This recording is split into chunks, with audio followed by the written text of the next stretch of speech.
You will always be a parasite living off your mother in your parents' house. As the eldest son, I will take over the management of the company.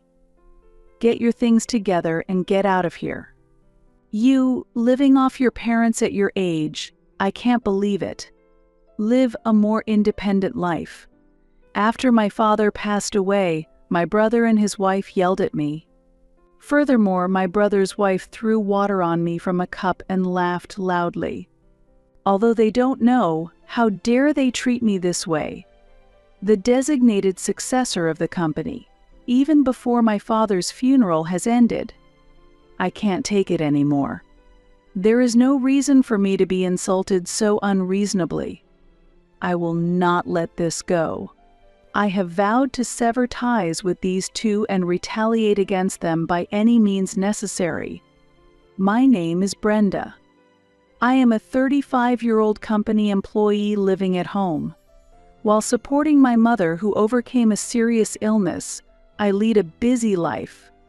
I had a faint hope of getting married by 28 and having children by 30. But now that I have missed my chance to marry, I have decided never to marry and have become a strong woman living alone. What I look forward to is enjoying a parfait with my mother at a new cafe nearby on the weekends. Mom, shall we go to the cafe this weekend? I heard from the neighbors that they have a new strawberry parfait. Don't you want to try it? That sounds delicious. Let's go. I'm looking forward to it. It seems that my mother also enjoys going out with me. Weekdays are so busy that there is no time to rest, but having something to look forward to is what keeps me going. Then it's decided. We have to do our best until Saturday. And Mom, don't overdo it. My mother underwent heart surgery 3 years ago. At one point, we even prepared for a sad farewell due to a life expectancy announcement, but she has recovered at an astonishing rate and is still with us today. She goes to the hospital every 2 weeks for regular checkups and treatments, and although she takes a lot of medication daily, she's been able to live healthily by making exercise a habit. Brenda, thank you so much. Because of you, I've been able to stay healthy. I thought it was all over at that time, but I'm really glad I worked hard on the treatment. She usually has to restrict her diet, but once a month, the doctor allows her to enjoy whatever she likes. My mother looks forward to using this opportunity for outings with me. You might think it's odd for a 35-year-old still living at home to enjoy outings with her mother, but I am very happy now, and it's precious time for me. My father isn't very talkative, but he always seems to enjoy listening to our conversations. The exchanges between you and Brenda are like a comedy sketch. It's entertaining to listen to. We're just enjoying some girl talk. Why would it be a comedy sketch? My father runs a company and works hard, so he returns home exhausted every day. His routine is to relax on the living room sofa watching TV after having a beer and a little snack. Currently, he delegates some of the work to employees, and it seems he doesn't have as much physical strain as before, but he used to handle everything by himself. I am proud of my father who works hard for our family every day. However, recently he has been having some days when he's not feeling well, and it wouldn't be surprising if he named a successor due to his age, but for some reason he is reluctant to do so. Hey Dad, don't you plan to let Philip take over the company? You seem pretty exhausted, don't you? I have an older brother, Philip, who is 2 years older than me. I've always thought it would be better for my father to hand over the company to someone else. I will never let Philip take over. I'd rather hand it over to someone else than give it to him. Okay, I understand. Originally, my father and my brother did not get along well, and they have been clashing frequently since my brother became an adult. It seems that their relationship has not improved even now. If I let him manage the company, it would be ruined within a month. He doesn't just lack business knowledge, he's also too reckless with money. I can't entrust the company to someone like that, my father said angrily. I had wondered what had happened between them, but when I asked my mother, she mentioned that my brother Philip had some financial troubles during his college years. At that time, the financial situation was tough until the company took off, so I chose to attend a less expensive public high school to support our family. However, Philip attended a costly private school and spent his time playing without working part-time. Even after Philip became an adult, my father asked him several times to help with the company. Why should I help out with such a failing company? You started it because you liked it, so deal with it yourself, he refused. Moreover, Philip repeatedly used the company's money for his nightlife, eventually becoming uncontrollable. It seems my parents didn't want to show me their struggles and had kept quiet about my brother's issues for a long time. I wonder why Philip became so selfish. We raised both the same way, and we didn't spoil him in particular, my mother said sadly. Indeed, Philip was always full of complaints and sarcasm, and had a narrow-minded personality. This year, Philip turned 37 and is set to marry his girlfriend, who is 7 years younger than him, after a long relationship. Just a week ago, I received a call from him saying he would come to greet us. However, he called me instead of our parents. Next week, I'm bringing my girlfriend over. It's a visit with the intention of marriage, so I can't invite her to a messy house, right? So make sure to tell Dad and Mom to prepare for hosting us and tidy up, he said. Why are you telling me this? Why don't you talk to them directly? I didn't quite understand Philip's motive, and his way of speaking was as unpleasant as ever. It didn't sit right with me to relay this, but to avoid a sudden visit without our parents knowing, I decided to tell them the same day. Philip is getting married. He said he's coming next weekend with her for the greetings, so we should clean the rooms and prepare to host them. He should have said it himself instead of asking me. His character hasn't changed a bit, I told them. My parents sighed heavily and were silent for a while. However, my parents hoped that if the marriage went well, he might visit less frequently and spend less money. Let's make sure to handle this greeting properly, as if it were the last, my father said with determination. Then, the weekend arrived and my brother Philip brought his fiancée to our family home. It's been a while. Sorry I couldn't get in touch sooner. I think Brenda told you, but I'm getting married to my girlfriend. Nice to meet you. I'm Holly. Please remember me. Is this a greeting to someone she's meeting for the first time? Is she sane? Is she mocking us? Following my brother, his fiancée Holly introduced herself in a miniskirt and heavy makeup, greeting us with a smug attitude and a smirk. The situation was hardly appropriate for a marriage introduction, and while our family was stunned, Philip seemed completely unconcerned about her, making them a matching pair in a way. Amid the tense atmosphere, my mother tried to lighten the mood by asking Holly, "Do you work somewhere?" which only made Holly angry. Huh? Work? I'm not working right now, but is there a problem?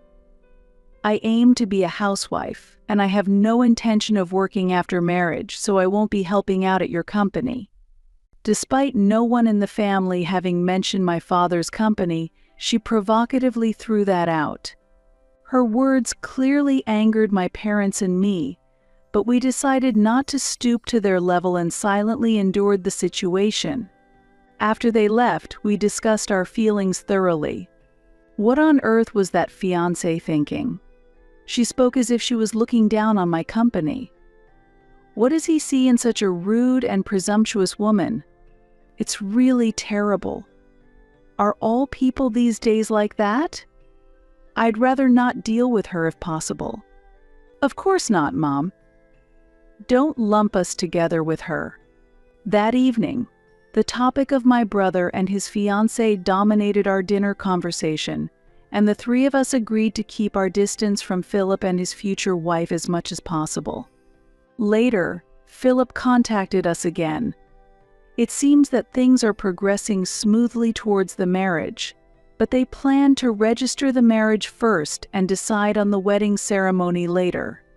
Make sure to tell Dad and Mom to prepare a wedding gift early. You're a working adult, so I'm counting on you, my brother said, even pressing me for a wedding gift. To avoid any complaints later, I wrapped a gift amount larger than the usual rate and handed it directly to Philip. Later, I received a thank you call from his wife, Holly, but it was clear she was eating during the conversation. Thank you for the gift. I thought your father's company was about to go out of business, so I'm lucky to have received this gift money, she said. What do you mean by going out of business? My father's company has about 30 employees and is operating without any problems, I retorted, but Holly just laughed mockingly. Unsatisfied with her response, I hurriedly ended the call. Her disrespectful remarks, as if insulting my father, made me very sad. A month later, an unexpected event occurred in our family. I had taken a day off to accompany my mother to the hospital, but our rarely used home phone rang that morning. We were even considering canceling the landline service since we hardly used it anymore, so the sudden ring startled me. Hello, I answered, and it was an employee from my father's company on the line. The voice was very disturbed and trembling. Something terrible has happened. The president suddenly clutched his chest and collapsed. We've called an ambulance, and he's being transported to the hospital now. Could the family please head to the hospital we're about to tell you? My mother, who was preparing for her regular checkup, noticed me pale with the receiver in hand and immediately grasped the situation. Brenda, what happened? Is everything okay? Dad collapsed and has been taken to the hospital by ambulance. We need to hurry, Mom. We decided to take a taxi to the hospital we were directed to. On the way to the hospital, we were overwhelmed by anxiety but continued to pray for my father's safety. Upon arriving at the hospital and rushing to the reception, we mentioned my father's name and were immediately directed to the emergency department.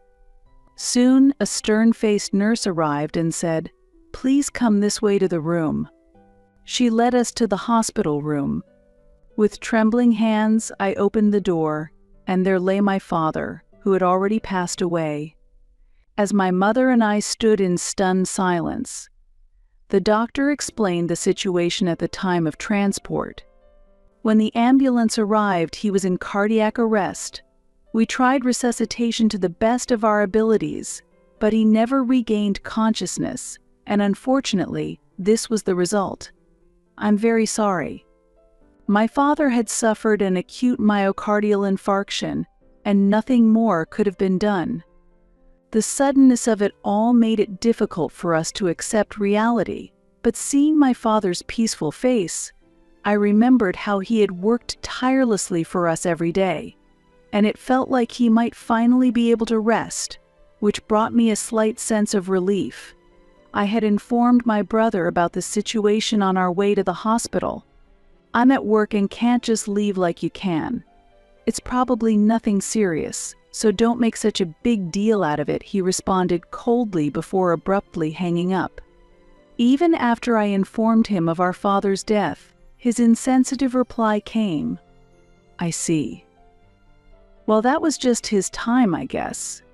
It's better than him becoming an old burden. It was hard to believe he was part of the same family. I felt a deep contempt for my brother. While my mother and I were engulfed in sorrow, time did not stop for us, and we had to proceed with the funeral preparations. During this time, the thought of my father's company suddenly crossed my mind. What will happen to the company? There are employees depending on it, I murmured.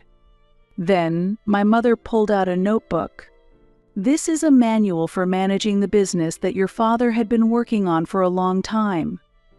If you're willing, Brenda, he wanted you to take over the company. What do you think?" The thick notebook she handed me was packed with information and know-how my father had gathered to develop the company. His presence was immense, and the hole in my heart would not be filled. However, once the funeral was over, I would have to face reality. "I'll do it, Mom. I'll try my best." There was no reason for me to refuse.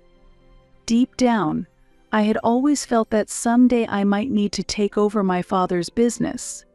In this state, the funeral was scheduled for the following day. At the funeral, my brother and his wife made an unbelievable statement. "Hey, Brenda, how long do you plan to mooch off our parents and live at home?" "What do you mean by that?" I couldn't understand why they would bring this up at such a time, or why it was necessary to discuss it now.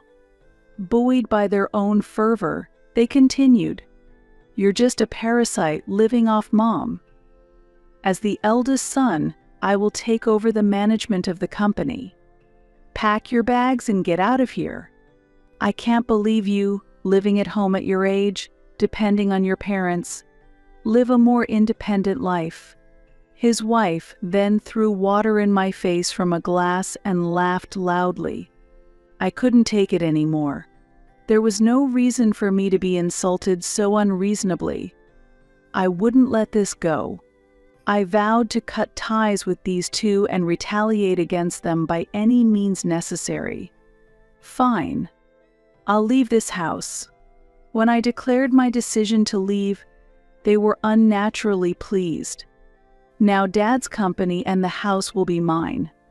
Plus, if we live with Mom, we can manage her pension. That's right, Philip.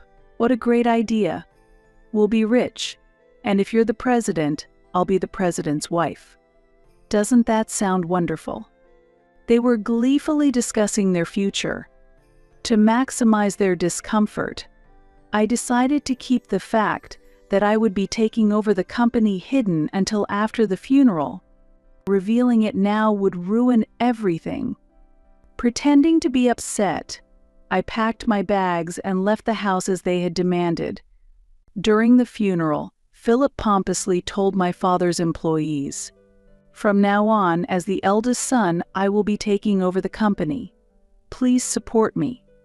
Even as everyone was mourning my father's passing, Philip continued with such remarks, completely ignoring the mood of the gathering. "He's hopeless." My mother sighed, dismayed. Only my foolish brother and his wife remained unaware of the entire truth. Even after the funeral ended smoothly, the busy days continued with various administrative tasks. During this time, I noticed over 100 missed calls and messages left on my answering machine from my brother. I decided to answer the next call. "Hey, what the hell did you do? When I went to Dad's company, they told me the next president is his daughter. I haven't heard anything about this. I am the president. I've even quit my job at the other company." My brother ranted in anger, his statements disjointed, showing he didn't understand the situation he was in.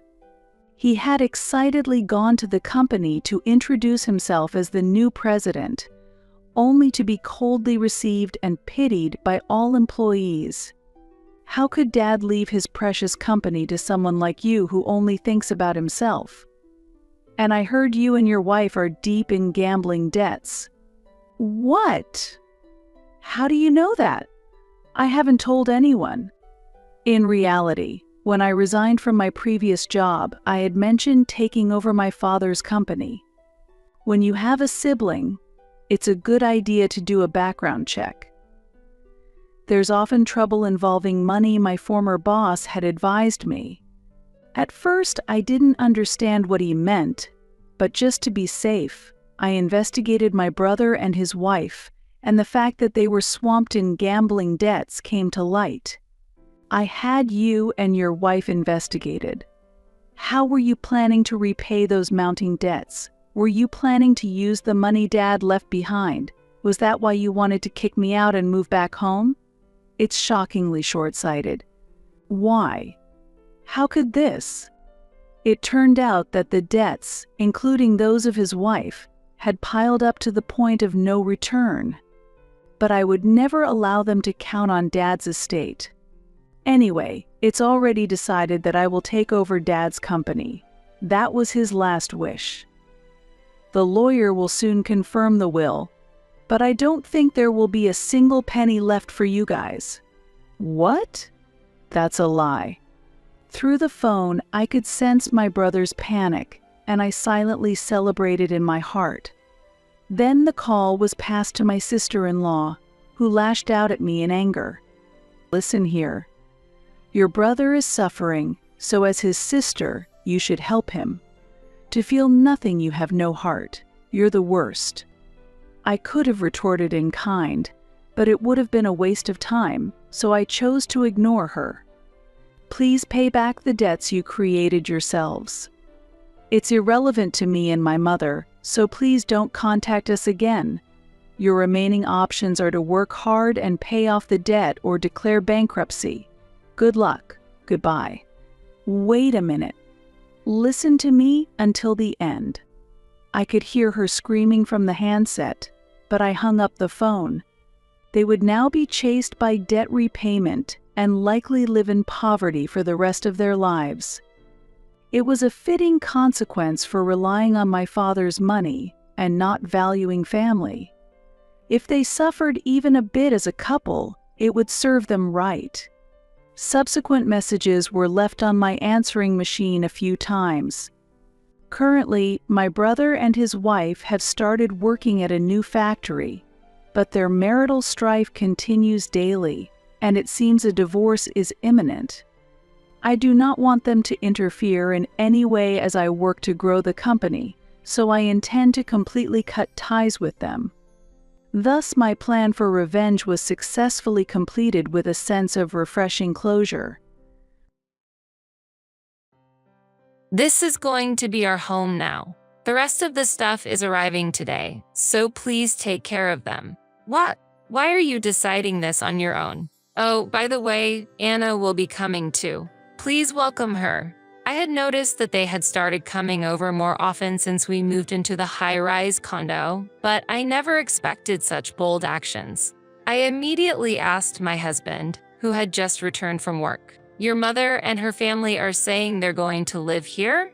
"Oh, yeah, that was today, wasn't it? What are you talking about?" "Huh? Didn't I mention it? They're moving in with us today." Haha. I was dumbfounded by my husband's laughter. I couldn't think of what to say next. "Don't just stand there. Get ready to make dinner. We're celebrating today." At those words, my anger reached its peak. How can this be allowed? After all, we can live here thanks to me. Huh? What are you talking about?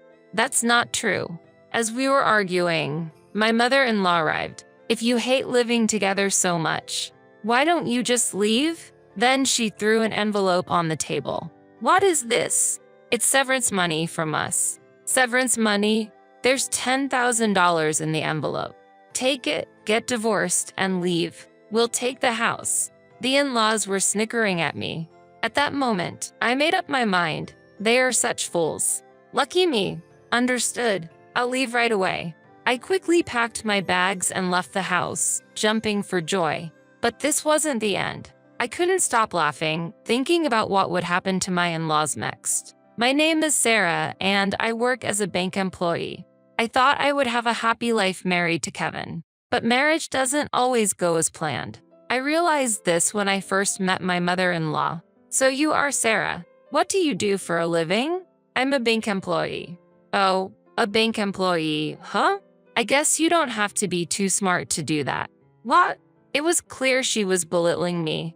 This happened during our introductory meeting before the marriage. Kevin, sitting next to me, seemed not to hear and just smoked his cigarette. "Well, let's get along from now on."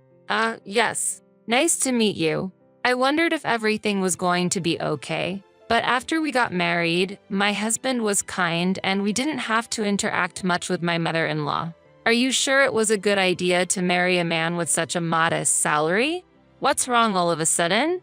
Well, my mom used to say such things, but now I just feel pathetic. It's okay. Don't worry. Kevin had always been insecure, even when we were dating. He was even intimidated when he found out I was a bank employee, but I never cared much about my partner's financial status. Since then, I think we've had a fun, albeit modest, life. What are you planning to do about where we live? A few months after getting married, I received a phone call from my father.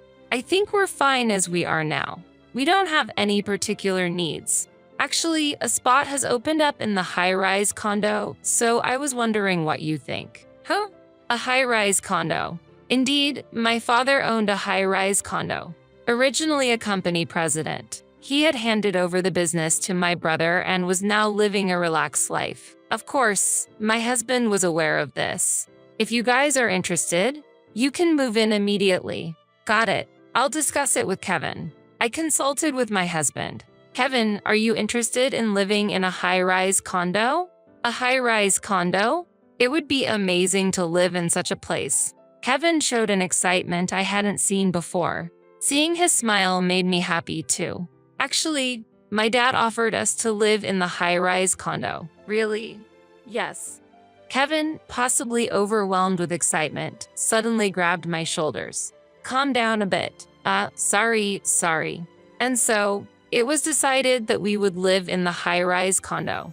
However, for me, it was the beginning of a nightmare. I'll contact Dad then. Okay, thanks. But I can't believe I'm going to live in a high-rise condo. Kevin's eyes sparkled. After getting Kevin's approval, I called my dad the next day. Hello, Dad? Kevin agreed, so we've decided to move in. That's great. It's already cleaned and ready for you anytime. Got it. Thank you. Don't worry, I'll take care of the paperwork. At this moment, I realized something important and asked my father. By the way, how will we handle the rent? Don't worry about that. As long as you live there, you won't need to pay rent. Really? Of course. It's all for my dear daughter. My husband and I started preparing to move immediately. We moved in just 1 week. Perhaps both of us were excited to live in the high-rise condo. So this is a high-rise condo. It's incredible. I never imagined we could live in such a place. It's like a dream. All thanks to your father. Indeed, we need to express our gratitude. Although initially bewildered by the larger space of the high-rise condo, it only took a week for us to get used to it. I had concerns about whether someone like me should live there, but those concerns faded away. About 2 months after we started living in the high-rise condo, my sister Anna wants to come visit. Is that okay? Kevin had an older sister named Anna. I heard from Kevin that she had been married but got divorced because she was fed up with her husband and had returned to her parents' home. That's fine, but why does she want to come here? I hardly had any conversation with her before, so I didn't understand the reason. Well, I mentioned our new place, and she said she wanted to come over. That's fine, as long as it's on the weekend. I'll let her know then. And then the promised Saturday arrived. When the doorbell rang and I opened the front door, there stood a woman clad in branded items from head to toe. I couldn't help but step back, and then she spoke. It's been a while. Do you remember me? Of course, Anna. Then may I come in? Oh, excuse me. Please come in. My sister-in-law entered the house and seemed to be inspecting every corner. She checked each room, nodding as if satisfied with something. Is there something that concerns you? I was just admiring the house. Ordinary people can't live in such a place, right? It's all thanks to my father. Then we moved to the living room and had a casual chat. During our pleasant conversation, my sister-in-law suddenly made a condescending remark. At that time, I didn't understand why that was happening. It must be nice to be you, Sarah. Don't you think so, Kevin? I don't really. But this house is all thanks to your father-in-law, right? I wondered why she said that and timidly asked for a reason. Did I do something wrong? Not at all. It's just that our family wasn't wealthy. I knew from Kevin that his father had passed away when they were in middle school. Since then, they have faced many hardships. That made me think she might be jealous of me. That could be why she was dressed in all those branded items. Well, I'll be going now. I'll visit again soon. Take care. Okay. For about 2 hours, the conversation mostly revolved around their hardships and how fortunate I was. During that time, Kevin hardly joined in the conversation and just silently listened to his sister. I'm sorry. My sister is like that. I kind of figured. I'll make sure to warn her next time. Kevin promised, but less than a month later, she visited us again. And this time, she wasn't alone. Sorry for intruding. She barged in and plopped down on the sofa. Today, I brought our mom along, but the door was locked. Oh, Kevin gave me a spare key. What? I wanted to ask Kevin about it immediately, but he was out and unavailable. I had a bad feeling this could lead to trouble. And then the most troublesome person spoke up. It's not that big of a deal. What's the problem with having a spare key? The issue is that I wasn't informed about it. Maybe Kevin doesn't trust you? I think so too. With the two of them against me, it seemed hopeless. From that day on, my life turned completely different from before. When I returned home from work, I found my sister-in-law and my mother-in-law in the house. Moreover, they had helped themselves to the food in the fridge and moved things around the rooms without asking. This isn't right, don't you think? Even if I say something, the two of them won't listen. So, maybe it's best to just let them do what they want. I can't stand living like this. Please talk to them.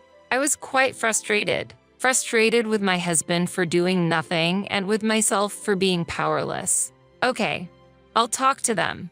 Will you be there with me?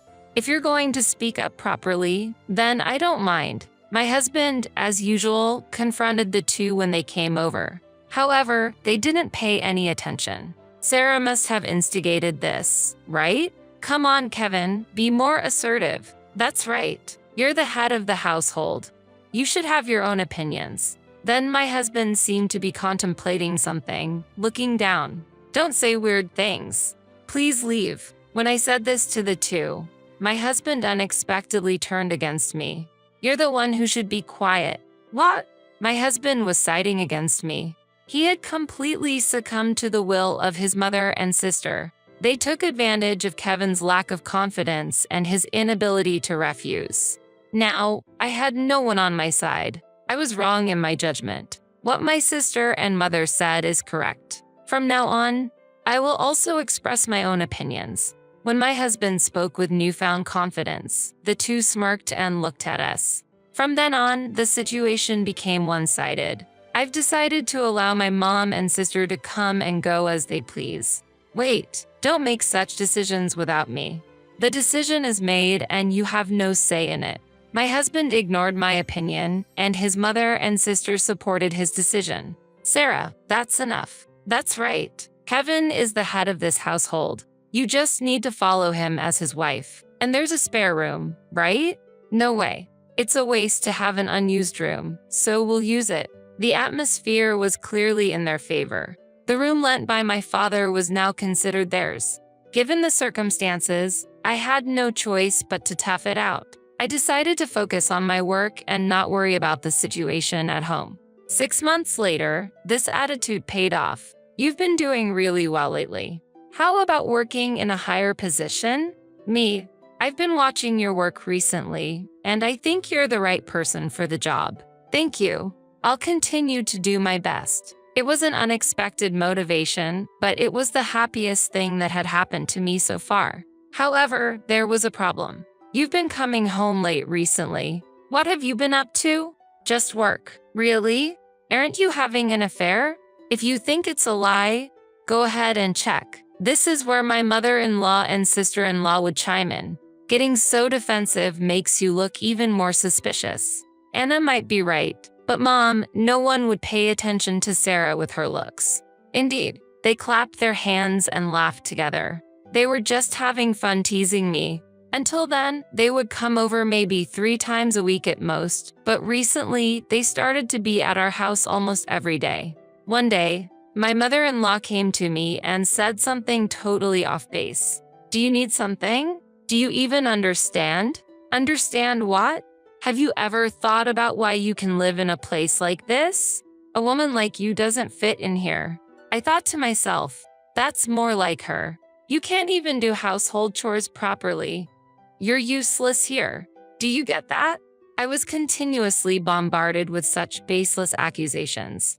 Of course, I wanted to retort immediately, but I felt that nothing I said would improve the situation. I chose to stay silent. Afterwards, perhaps bored, my mother-in-law returned to her room. Just as I was about to start preparing dinner, my sister-in-law came. I heard the conversation earlier. There's never a moment of peace. You should really understand your place. You're like a maid in this house. I work hard too, you know? And it might sound bad, but I earn more than Kevin. Then you should contribute that money to the household expenses. For us, of course. I couldn't agree with her argument. I wasn't living in luxury. I was actually paying for most of our daily expenses, like utilities and groceries. Kevin seemed to have forgotten that, and more importantly, my mother-in-law and sister-in-law didn't even know the reality. I often wondered what would happen if I stopped paying. Then why don't you work, Anna? Why should I have to do that? I almost envied her ability to say such things earnestly. It was a mystery where she went every day without working. So, where do you go every day? I don't need to tell you that. At that moment, my sister-in-law avoided looking at me.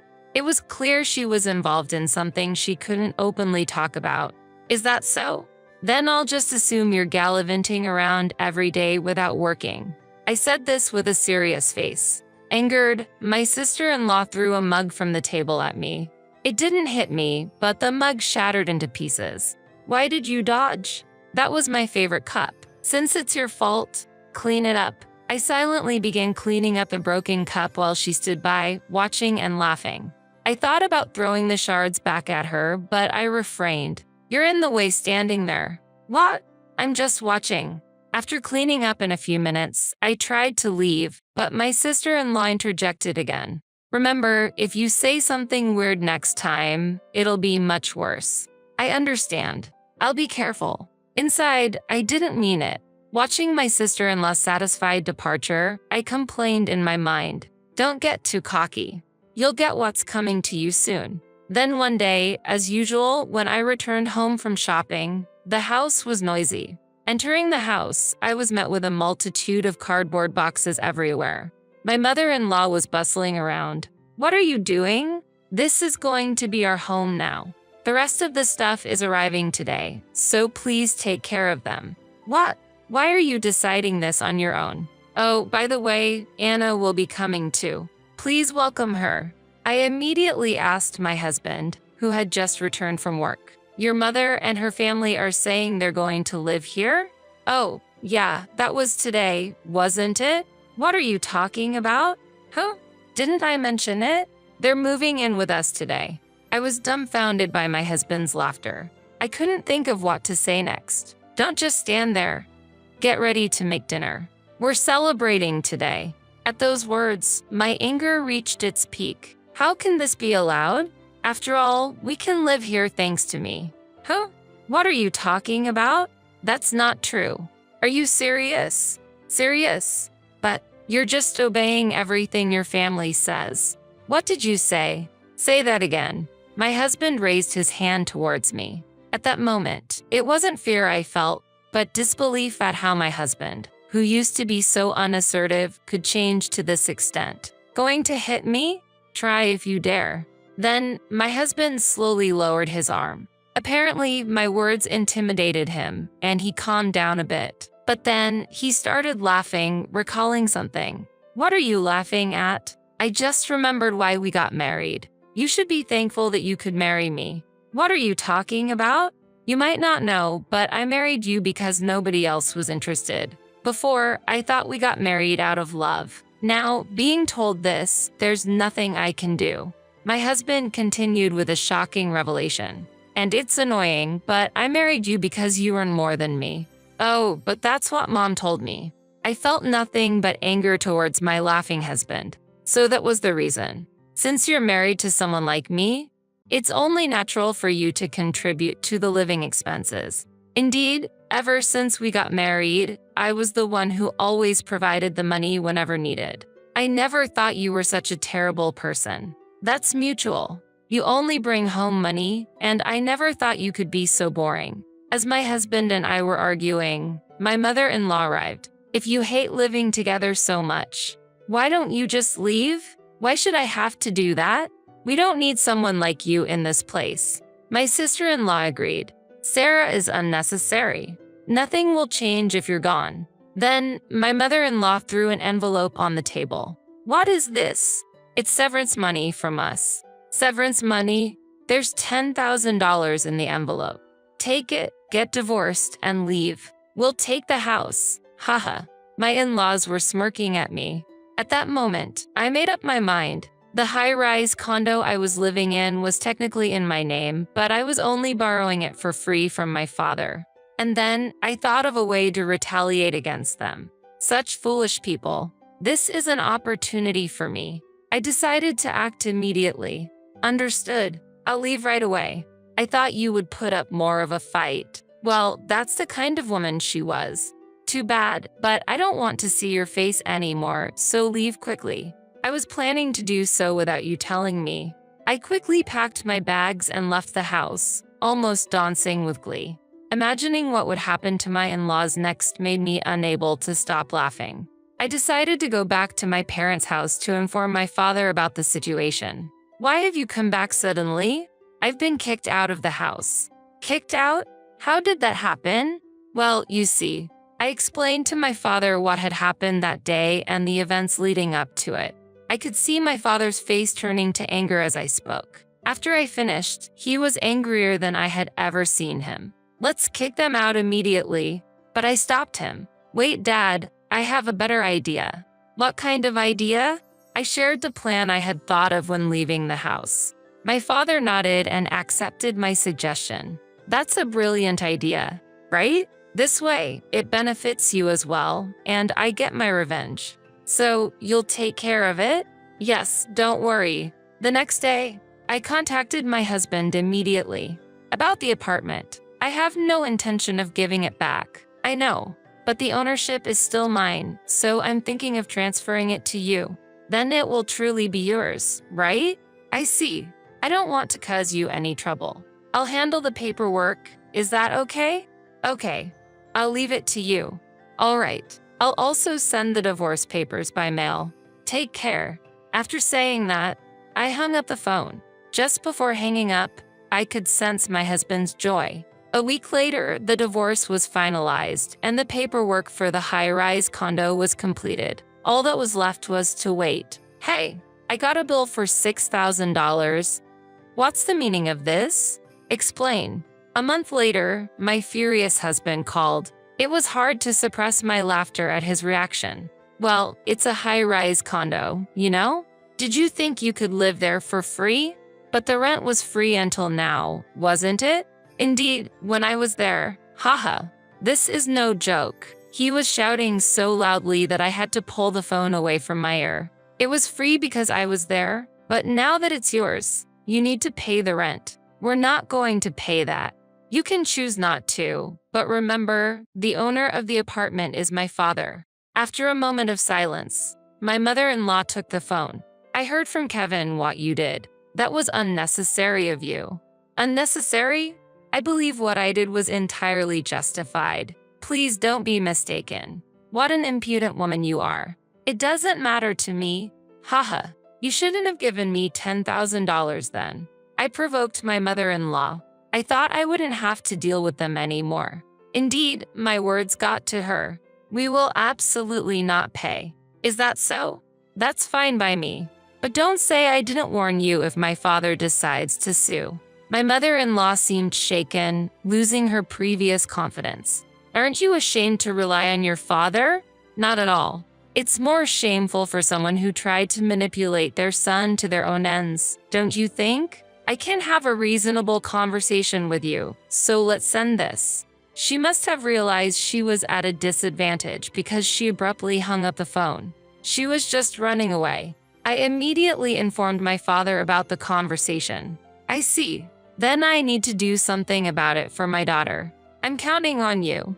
My former in-laws acted impulsively, thinking only of their convenience, and this was the result. Such a pitiful parent and child. They will face more difficulties from now on. I will just wait and enjoy watching. Time passed, and my ex-husband and his family continued living in the high-rise condo without paying rent. Eventually, my father had to take action. I just billed them for the past due rent. Really? We can't ignore this any longer. It will be a good lesson for them. Then, a new revelation came to light. There were traces of unauthorized purchases made with a credit card in my name. A lawyer, introduced by my father, was hired, and preparations for a lawsuit began, demanding reimbursement from my ex-husband and his family. Why should we pay you? The first to object was my sister-in-law, mostly because the purchases were expensive branded bags and clothes. How can you say that after shopping with someone else's money? This is clear theft. It's pathetic to fuss over such trivial matters. Besides, those purchases were made before your divorce, so I think they're invalid. Unfortunately, that logic doesn't apply. You and I are strangers now. I don't care about that. The call was from my sister-in-law, but she hung up unilaterally.